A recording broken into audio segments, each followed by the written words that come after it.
Well, I don't know. I think I got some repeat offenders here. Mike Hardy and Rick Mount coming back to the Way podcast. Welcome back, guys. Thank you. Good to be here. Good to be here, man. So we had these guys on pretty much when we first started the show, like a little over a year ago. And I urge you to go back and listen to them because both of them have a little bit of like Socrates going on with them. A little bit. What's the Asian dude's name? The Chinese philosopher. Whoever that Chinese philosopher Confucius? is. Yeah, Confucius. They got like a little bit of Confucius, a little bit of Socrates going on, and who knows what else. But all they do is read and gather wisdom, and then they spew it out. And I'm just like sitting here all the time. I'm like, where did you hear that? So somehow, some way, these guys are going to drop some serious knowledge bombs. And I brought them back because we're going to do a special episode today. And that special episode is really just about the broker side of the whole mortgage industry, whether we call it the dark side or the broker side or the non-Dell side, which is also what we are, the hybrid side.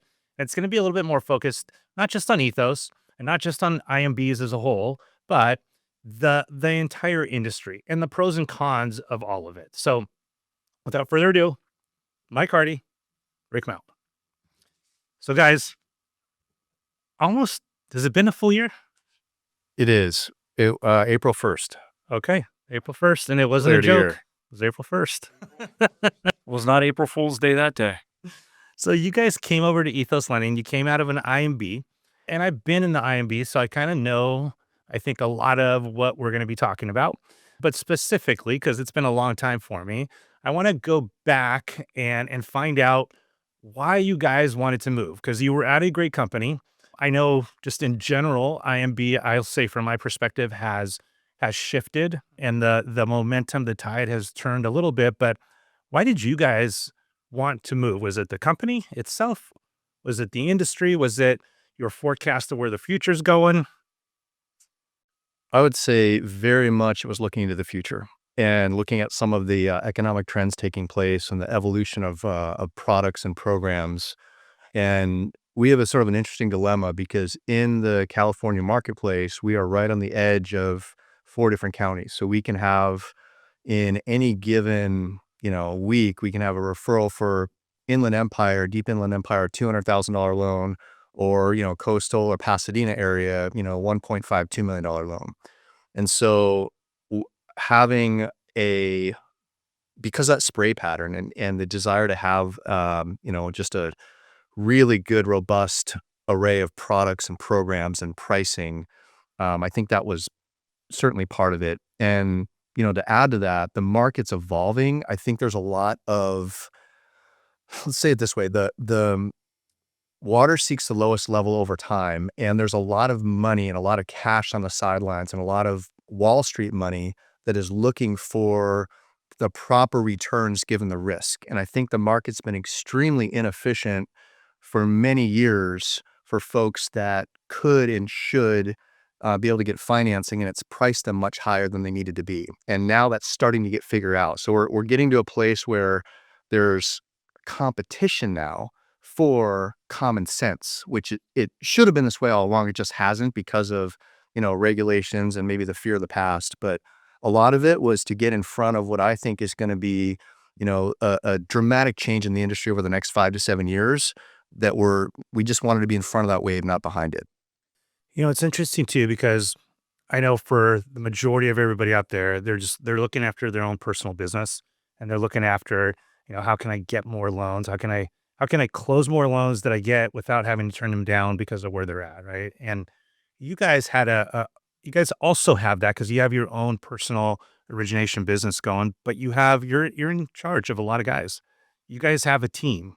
And I know just early on when we were talking, a lot of it was about what's going to be good for your team. And I want to explore that a little bit too, because, it wasn't a selfish move. And when we talk about it was the future, to me, I think a lot of that is if you guys were just saying, hey, I just want to slam a bunch of loans and make a bunch of money, then that's a selfish piece that's just on you. And that's fine for actually the majority of the people. But let's talk for a minute about your people and how that's benefiting them and how they're doing as well. Yeah, I think, going back to your first question on did we leave a company or what we were looking for? We were looking for the right model to serve our people, I think is the easiest way to think through that. And, I think the market is continuing to evolve and change. And so when we've done a lot of research looking at different companies, different IMBs specifically, having worked at some great ones, has great mentors, they all serve their purpose in our lives of growing us and developing us. But the conclusion Mike and I came to when we looked at the IMB space specifically, it was like everybody's kind of like a vanilla sundae with different toppings, but the foundation's the same, like the revenue distribution, the functionality. All somebody maybe have a little better tech or maybe a little better marketing or a little better logo or whatever it is, but at the end of the day, it was a vanilla sundae with just different toppings. And so for us, we were looking for something different. We wanted to empower our loan originators, teach them to run a business as opposed to just be in business. And so we were looking for flexibility, and the terms we use is like we want to work in a model that lets us meet the market where the market is. And I think that was the big impetus on doing all the research we did and ultimately landing in the ethos ecosystem and the hybrid model because I think that's the right space for us to live and our people to live, and it's proven to be true. Meet where the model is. I like that.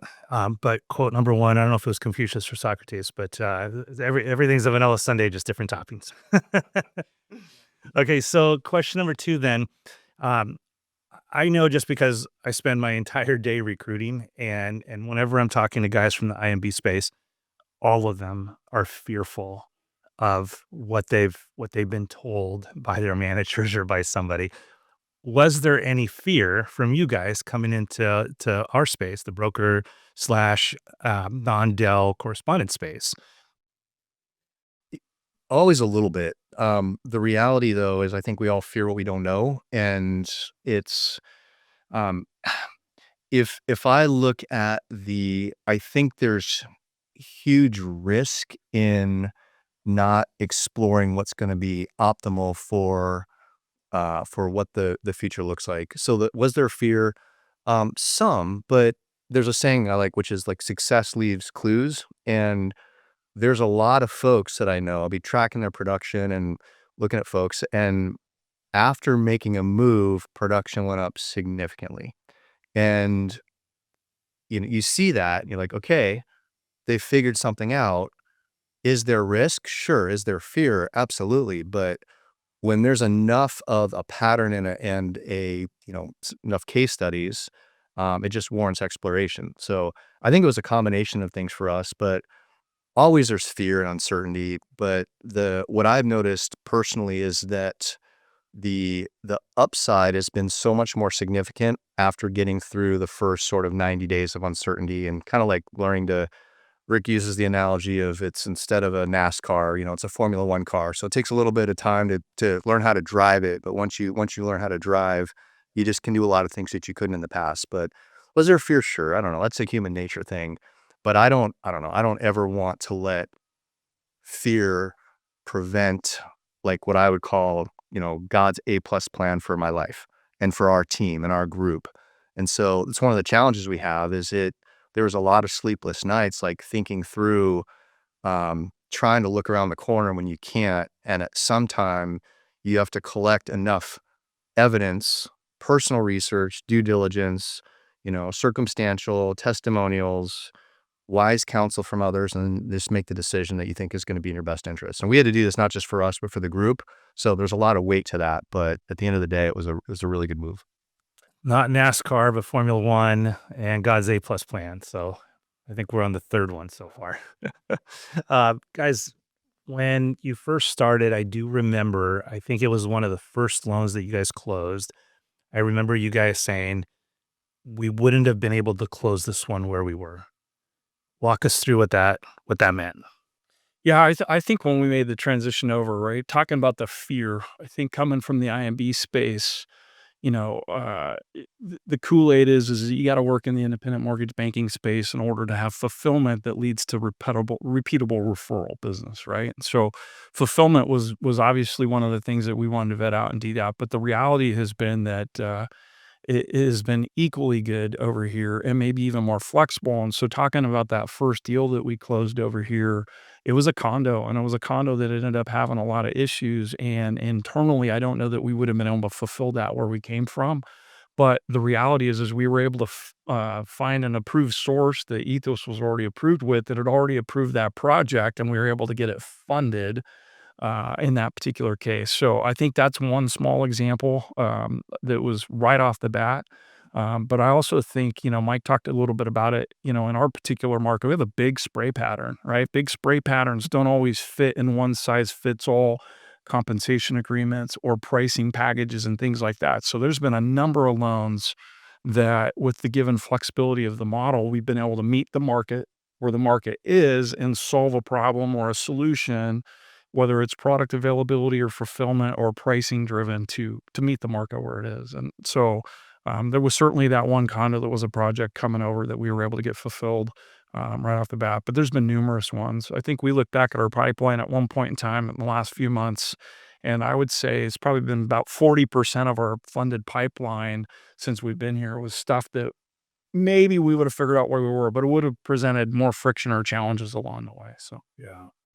And I'll address one of the things that I hear all the time, and I'll even acknowledge that it's a little bit of a pain. Uh, in the IMB space, you're typically working in one platform, right? And even though it's getting sold out to a bunch of different places, you're working in one platform. And it does make life easier. In the broker space, let's face it, part of what makes us so good is that we have all these different banks that we get to choose from. And part of what makes it difficult is you got to figure out how to deal with each and every one of these.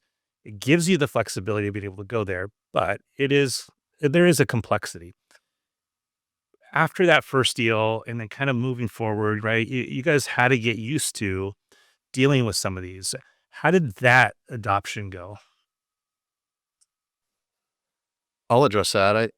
Where we've settled, I think that there's an interesting dilemma that was a, sort of an early challenge, which is there's some investors that are very well priced, and there's an allure to that. But part of the learning curve is cheapest is not always best. And so what we were looking for is the best business model and find the investors that had the highest level of predictability, certainty, pricing, overall service levels, ability to, collectively have a relationship. So we've really settled on about 5 or maybe 6 go-to investors that cover everything. And now there's relationships with the key people there. So it's just a little bit different. Instead of having one relationship, there's, 5 or 6. And I don't say that in a bad way. I actually say it in a good way, because the upside is being able to serve the client. And the client has such better options when we know who our best 5 or 6 go-tos are. And there's a lot more, but I think for any person running a business, the goal is to eliminate friction, eliminate uncertainty, eliminate variables, and get to a place where there's a path where, you can run fast. Like there's something we talk about internally as a team is with any business decision, we want to assess not just the money part of it, we want to assess the money, the time involved, the risk that comes with it, the stress associated with whatever that opportunity is, and then the growth potential. So looking at those 5, it's become pretty clear that even though there's 100 banks out there, we don't need or want 100 relationships. We've got a few, but the best part is, depending on the client scenario, we can be super competitive and just, have a not just competitive, but have a great experience for the client at the same time by realizing and figuring out what's best for us and narrowing it down. So that's how it's worked for us. Yeah, and guys, I'll just add to that because a lot of you guys listening right now might be in this situation where you're trying to make a decision, um, or you might already be a broker and you're struggling. I can tell you this because I've been doing it for so long, and I did it at a high level, and I didn't have Loan Sifter. I didn't need Loan Sifter. I didn't need 100 banks.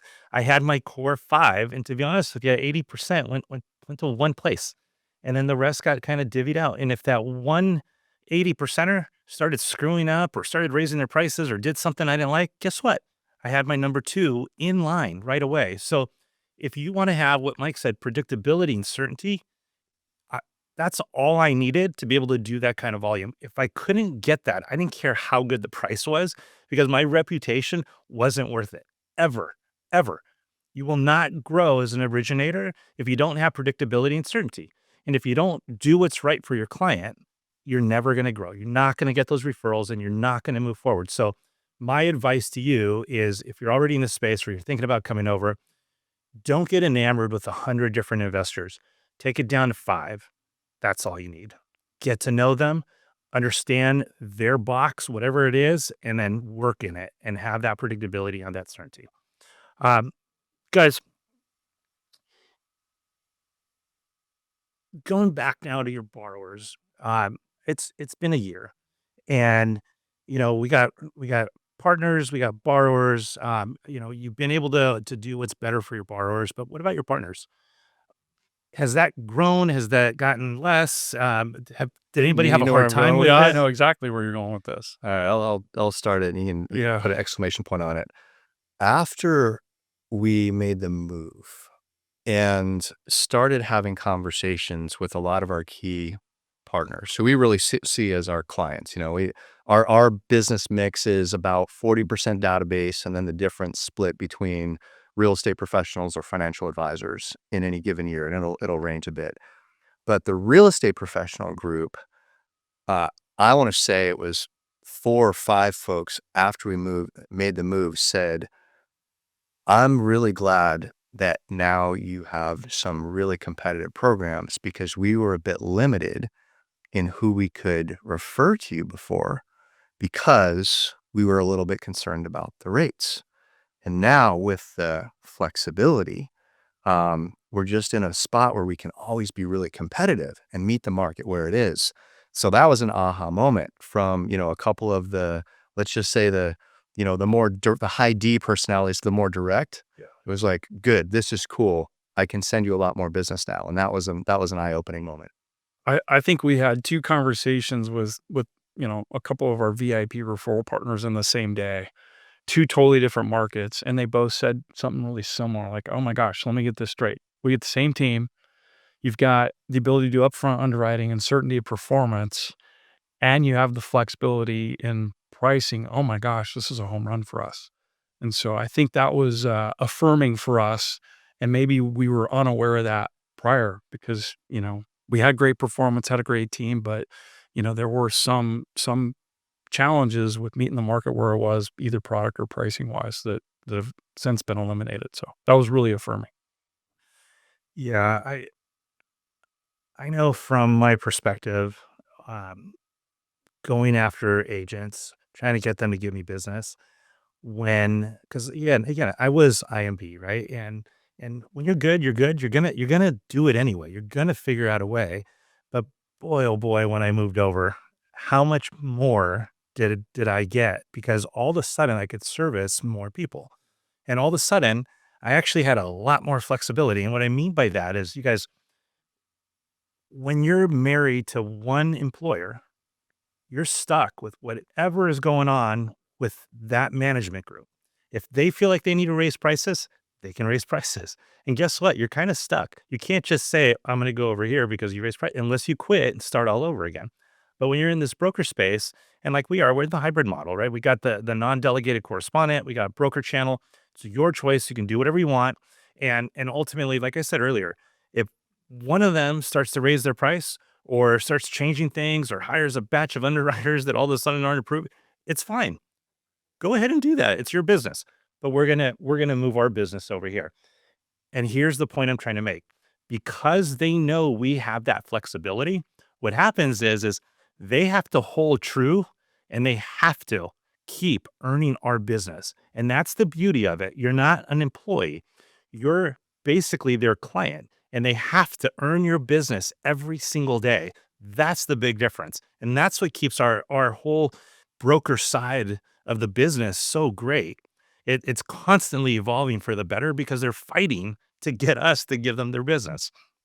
Which now brings me right into this second question. At an IMB, you are an employee. There's no way around it. You could be very independent by gathering all your own leads and growing your own business, but at the end of the day, you're still an employee. in our space, um, I sometimes I say a little bit more of a cowboy, but and that's not a derogatory thing because I enjoy being a cowboy. What that means to me is I get to have ideas and I get to go execute on them and I get to go like fail if I fail or win big, right? And there's nobody to tell me unless I'm can't do anything illegal, you can't do anything that's out of compliance, but you can still get creative out there, right? So in our space, I like to call it entrepreneurship. You guys are full on entrepreneurs without being capped. And in our space, you get to be an entrepreneur. And here's the question. Is that space for everybody? Because it may not be. Yeah, the short answer is no, it's not for everybody. I don't know. I like to think of things in terms of 80-20. I think 20% of the folks, 100%, absolutely. It's they're gonna be an entrepreneur to the nth level and nothing short of that. And another 20%, it doesn't make sense. They need the highest level of structure and systems and management. And then there's a lot of middle ground where you could lean one way or the other. I mean, a lot of these things, there's a risk reward ratio, and everybody has to ask themselves like what their personal bent is on whether you're willing to take more risk, and then have the upside and significant upside of more reward going that route. So a lot of that just goes down to personalities and styles. I mean, you know this, but we do a lot of coaching for some originators nationwide, and there's some where they are just pure entrepreneur through and through, and others where nope, I want a manager to keep me accountable. I want just super tight systems. I want to show up and do like X, Y, and Z, and it's more job oriented than entrepreneur side. So that's like I don't know the right people find who they're like and flock together over time. You find your tribe, so to speak. I don't know anything other than just the wiring of an entrepreneur. Like, I mean, I've never had a real job, so to speak. Like, so it's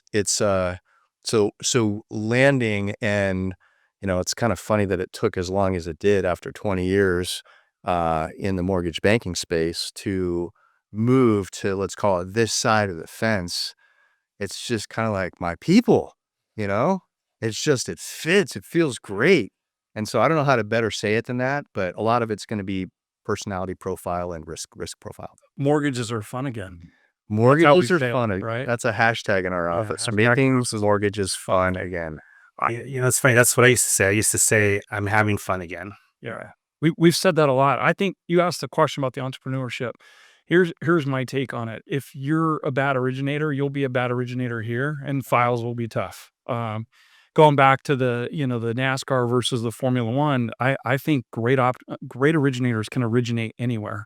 Doesn't mean they should, right? So they got to find the model that fits them. And the IMB versus the hybrid, they both work. If you're a good originator, you're going to figure out how to build the bridges to connect the dots. For us, it fits our style. I feel like sometimes in the IMB space, the entrepreneurs are like, yeah, that's the steering wheel. Take your hands off of it, right? And one of our mentors, as we were going through the process of trying to figure out what to do or not to do, talked about there are moments in your life that you get to act on, and there's moments in life where you get acted upon.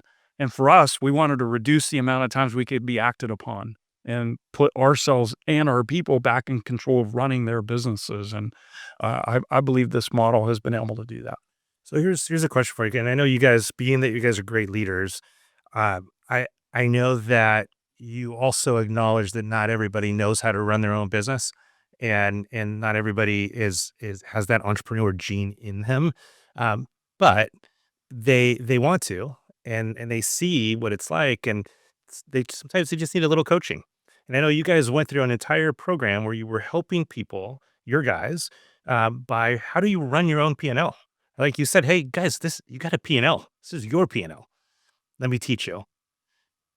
Walk us through a little bit of that. God. Yeah, I think if you're not careful coming over here into the free world of brokering and hybrid lending, it could be a race to the bottom, meaning people just give margin away because they can.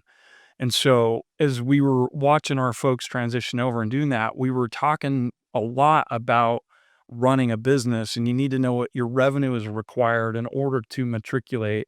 One of our mentors, a known leader in our industry, always had this question, what'd you close and what'd you keep? Right? And I think that's such a simplistic way to look at it, but there's so much wisdom in that statement. What'd you close and what'd you keep? And so over here, teaching people like, hey, there are going to be expenses to running your own business.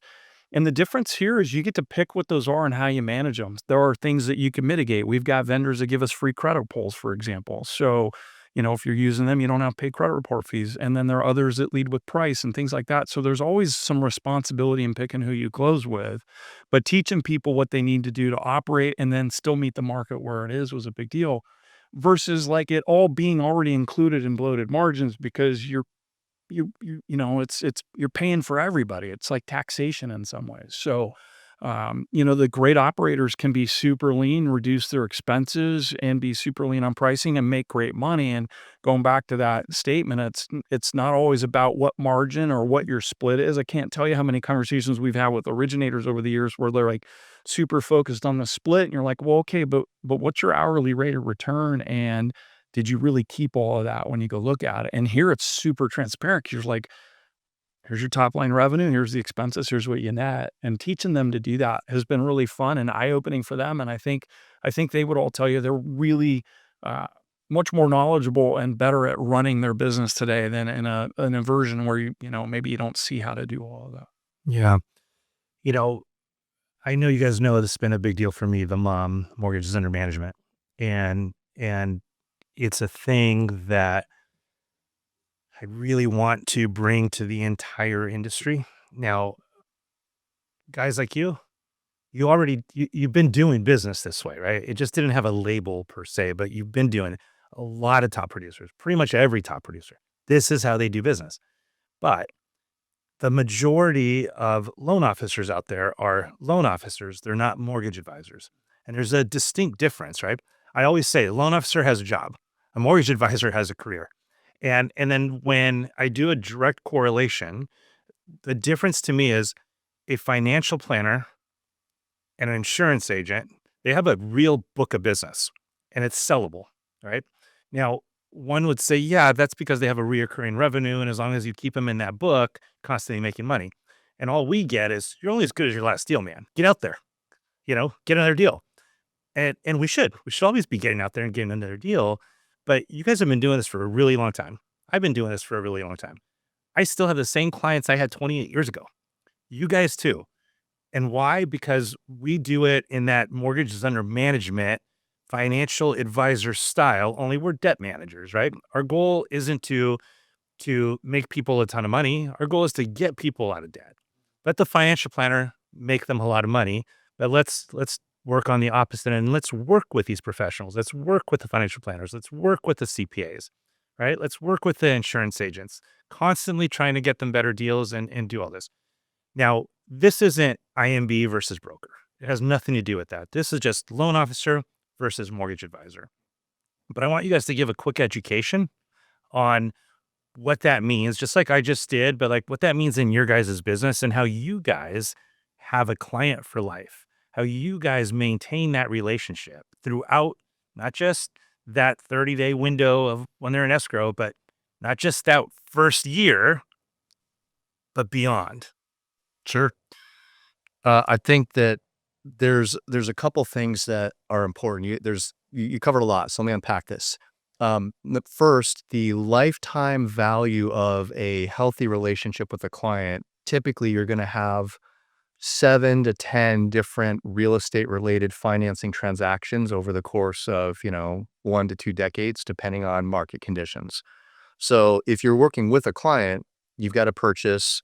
And then maybe there's a refinance at some point or an equity line and a second home and then an investment property. And then then their kids are buying. So like I just recently had, one of my first clients back, 2003, I think it was. And their kids are buying homes now. And it's the coolest thing, right? So staying in touch all this time. So now there's another generation that we're getting to help. And that doesn't even make you feel old, does it? Not even a little bit.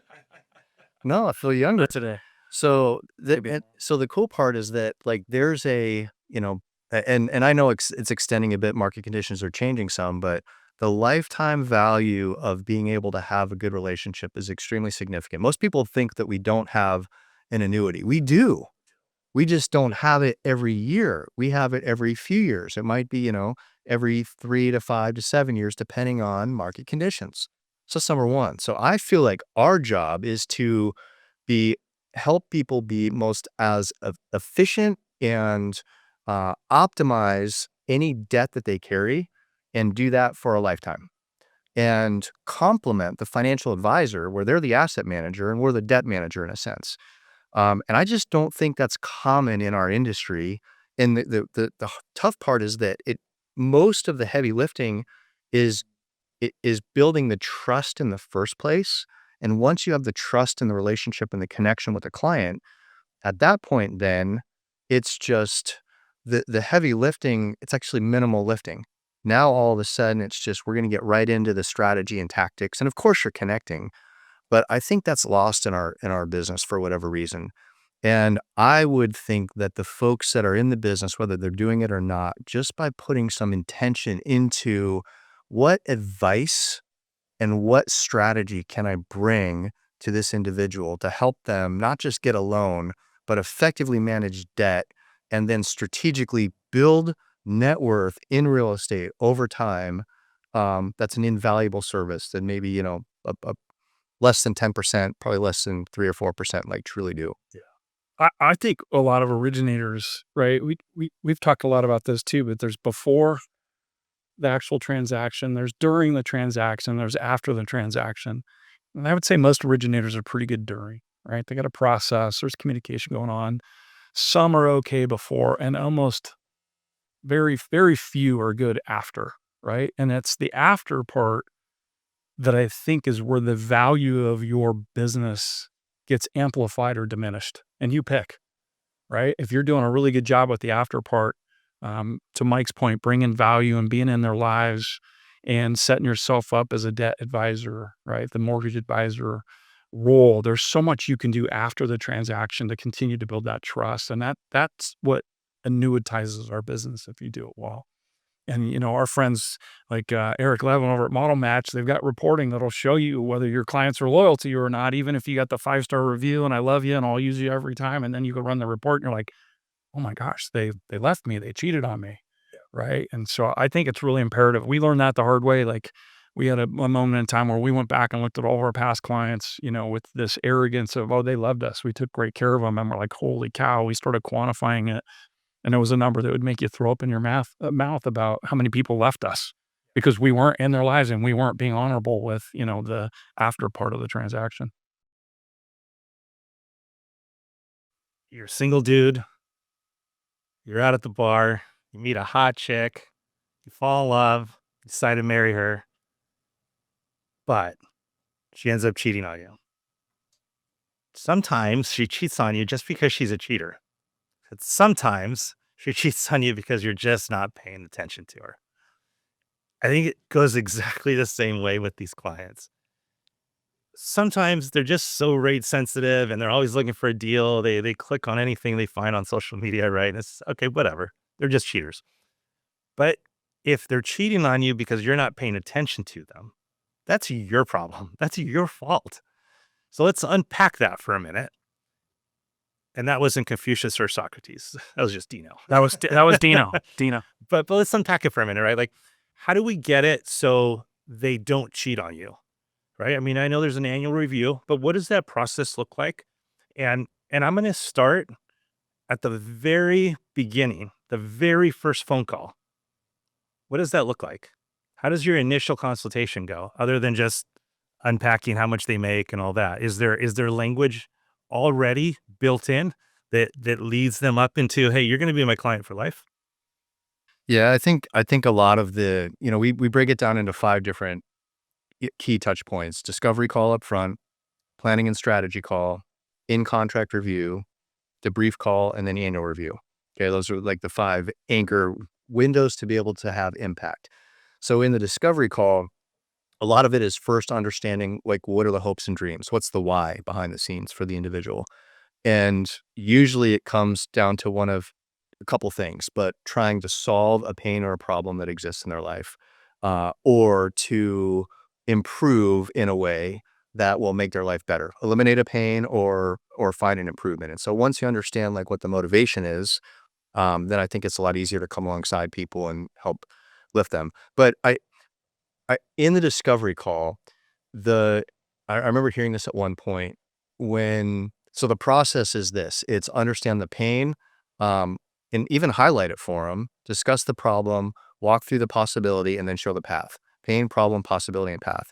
Those 4. And I think there's something psychologically that happens when you can articulate somebody's pain or problem greater than they can even say it themselves. When you can put into words what they're thinking and what they're going through, and then show, here's the path, and then even cast a vision maybe bigger than they've been able to see on their own, all of a sudden they're like, okay, this guy gets me. And everybody in life wants a guide, a trustworthy, competent, caring guide for any area of life. Like if I have a legal issue, I don't want to learn it on my own. I just want to know that I've got somebody that cares about me, that's an expert, that's of high character, and that whatever I'm paying them, that the value I get will be equal or greater than what I'm paying them. So that's what people are trying to like sort through, even though maybe they can't put it into words in the discovery call. But I think that has nothing to do with actually understanding the risk parameters of the client. And we'll get to all that. But I think that's where it starts, is connecting on an emotional, a psychological, and then also let's call it a maybe casting some vision. And I think those things go a long way to building rapport and starting out on the right foot. I think casting the vision is important. People don't do that. You got a first time home buyer and they're just nervous about buying their first house. And a loan officer doesn't even fathom the thought of talking about their future investment property or vacation home versus I sit there and I'm like, hey, listen, this is just your first one. But once we get you dialed and get everything going, you're going to get some equity going. You're going to be making more money in your job.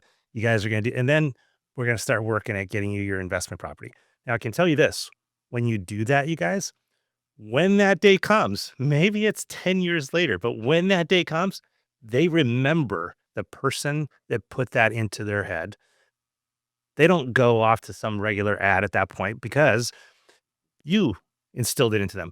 But remember this, if you didn't continue to follow up with them over those 10 years, then sure, they're going to cheat on you because, hey, you didn't put anything into the relationship. It's that simple. So let's fast forward, right? Like, because there's a before, during, and after, and I love working in that category, right? That's just how my mind works too. But let's go straight to the after, right? The loan funds, you do your thank you call and all that stuff. What does the first year look like? Yeah, I mean, that's the most critical year, right? I mean, I think especially if you had somebody that was a first-time buyer, right? We typically wait, we always celebrate funding, right? Because that's the big milestone. You get keys and all that stuff, and then we let the dust settle a little bit. And real quick, I'm going to pause just because did you catch what he said? We celebrate funding. We don't thank them. We don't, I mean, yeah, you thank, but it's not a, hey, thank you so much call. It's a celebration. It's a huge deal.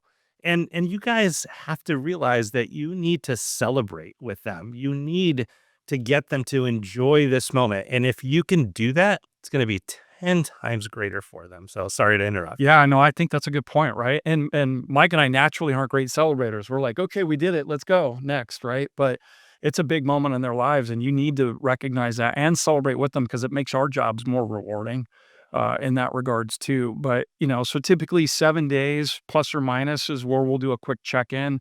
And then at the 30-day mark, we have a big check-in. That's where we're like, hey, how are you guys doing? How's the move? By the way, you're probably getting inundated with a bunch of new mail and that kind of stuff. Call us first. We set the stage there to say, hey, we are still this person for you. Call us with any questions related. I don't care who your servicer is, whatever. You're getting weird pieces of mail. You're getting weird emails, texts, phone calls, Even whatever. if it looks like it's for me, it's us. probably not. Right. Call us. So we set the stage there. We get them ready for their first payment. And say, hey, if you have any questions, make sure we call us. And we're always setting the stage And then we start to talk about what we call the circle of cash flow, something that we've all been taught from Todd, Duncan, our buddy. And so we still practice that. Like, who's their trusted advisor team that they need? And we start to build that into the process. That sets the tone for the 90-day check-in. 90-day check-ins like, okay, made a payment, you're feeling good. Did you get moved in? Did you get enrolled in the school? And again, it's all about the feel part, not the transactional part. And I think one of the things we learned from you is making sure that we celebrate. And one of the ways we celebrate is through our always present gifting program. And so it's staged to go out at at the closing timeline, the 30-day timeline, the 90-day timeline, the 6-month timeline. And so it's really fun to see the different gifts that we go out at that time to celebrate, meaning to just slow down and say, "Hey, how are you? How's it going since the last stage?" But then at the same time, the practical part is building out their trusted advisor team. Do they have the right CPA? Did they get their living will and trust handled? Is the insurance probably, set up for them and whatever there are? Do they have the right financial planning relationship? Like you said earlier, we lift their chin up a little bit so they look at a bigger picture as opposed to just what's right in front of them. And so that's staged throughout the rest of the year and ongoing from there. And I think it's worked really well. And that's, to me, we talk about in our industry, most people work in addition. They add one person, one loan, one client, one person at a time. But if you do this well in the after part, you're going to work in multiplication, meaning you get to multiply that into multiple people that you get to serve just by doing a good job and then building in those different moments of time. I'm going to add one thing to all that. Mike said, or he used the word trust early on. And I can tell you this, I started at the very beginning of that first phone call because that's where it starts. And you got to cast that vision and earn their trust, right? How do you earn their trust? You earn it by asking good questions, thoughtful questions, and then executing on what you heard that's right for them, not what's right for you, what's right for them. And then you work through that whole process. You do our Always Present program where you're just in touch with them all year long. And it doesn't stop there. You continue after that. But now let's go back to this word trust. The whole concept of I'm going to turn it like this and I go all the way around. They fund, and then what happens? Yes, we work for the refinance, we work for the next purchase, we work for whatever, but we get a referral from 'em. And then it swings all the way back around again, and everything starts. If you've earned their trust, guess what? It's going to swing back around, and then next person that's going to call you because they referred them, that trust was already built in. Soon as they called, they trusted you. So for a lot of you guys that work leads, I got to tell you, I don't know how you do it. I really am mesmerized with it because they don't trust you by nature. They don't trust you. Our clients just trust us right out of the gate. And I'm not knocking lead gen because I see that there's a lot of revenue there. I see that you can make a lot of money, but I also know that that portion of the business can shift, can just turn on a dime on you. Our referral based programming, right? The way we've done business for an entire career. I'm telling you, good times or bad times, you got these people. They're your people, and they will always come back to you if you treat them right, if you do things right. So, trust is what our entire industry is about. That is what your job is. Don't ever forget that. Guys, thank you. Really appreciate this. Any parting words for anybody that's thinking about making that move, specifically out of the IMB over to the broker space? My advice is like, I think mortgage companies, mortgage platforms are a vehicle to help you get to where you want to go. And you got to pick the vehicle that you need to be in or that you're comfortable driving. And that might be different for everybody. And along the way, sometimes we're in the same vehicle together and sometimes we're high-fiving each other or waving at each other from other vehicles. But, pick the one that suits you, that meets your needs. Good originators can originate in any model. They'll figure it out. So I think for me, it's like making sure you fit the style and the fit for who you are, because when you do that, it'll unlock other things and mortgages can be fun again. Two things I would say. Number one, we're not meant to live our life from fear. And don't stay where you are because you're afraid of uncertainty and what might happen. Get good counsel, get good advice, and make a healthy, well thought through, forward looking decision. A saying I really like is people not willing to change will find them perfectly equipped to live in a world that no longer exists. And the world is changing quickly, dramatically. And so don't be behind that. Get in front of that, get good advice. And that would be my parting thoughts.